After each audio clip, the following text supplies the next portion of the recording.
Student তো এরা একটু এ জায়গা বসে ইয়ে টিয়ে করে আর কি। এই জায়গায় বসে খাইছে যে একদম নগদ খাওয়া এটা।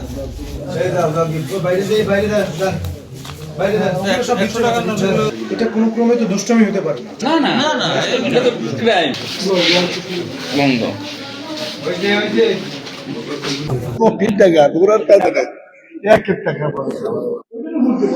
আমি লোম ভাবলাম কা সাদা কাগজ নাকি? হ্যাঁ হ্যাঁ এগুলো সব প্রিন্ট করা, এগুলো সব টাকা প্রিন্ট করা।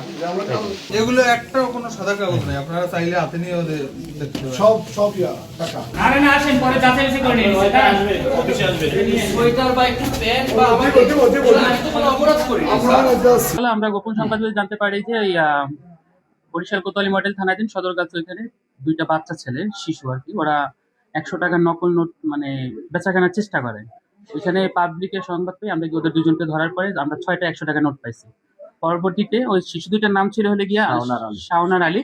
পরে আলিফের দেওয়া তথ্যের ভিত্তিতে আমরা জানতে পারি যে সে কাউনিয়া থানার এই যে বাটি থানা এলাকার এই যে হলো তানবীরের কাছ থেকে ওই টাকাগুলো নিছে। পরবর্তীতে আমরা ওরে নিয়ে এসে এখানে অভিযান করার পরে তানবীরকে আটক করার পর ওর বাসা তল্লাশি করে আমরা বিপুল পরিমাণে এই যে কাটা টাকা, প্রিন্ট করা কাগজ, আসলে অনুমান টাকা শুধু কাটা বাকি আছে কিছু, প্লাস টাকা তৈরির ওই যে মেশিন যেগুলো আছে, কম্পিউটার, পিসি, তারপরে প্রিন্টার, এগুলো জব্দ করি। টাকার অনুমান কতগুলো হবে ঠিক বলতে পারতেছি না, কারণ এগুলো এখানে অনেক পেজ তো ঠিক বলতে পারতেছি না এখন। আর এর সাথে আর কারা জড়িত সেটাও আমরা একটা নাম পাইছি, সেটা সহ অন্যান্য যারা আছে সেগুলো আইনে আওতানোর চেষ্টা করবো, প্লাস এদের বিরুদ্ধে আইনগত ব্যবস্থা করার জন্য যা করে সেটা আমরা করবো। আমার কাছে এটাই মানে তানভীর ওই শিশুদের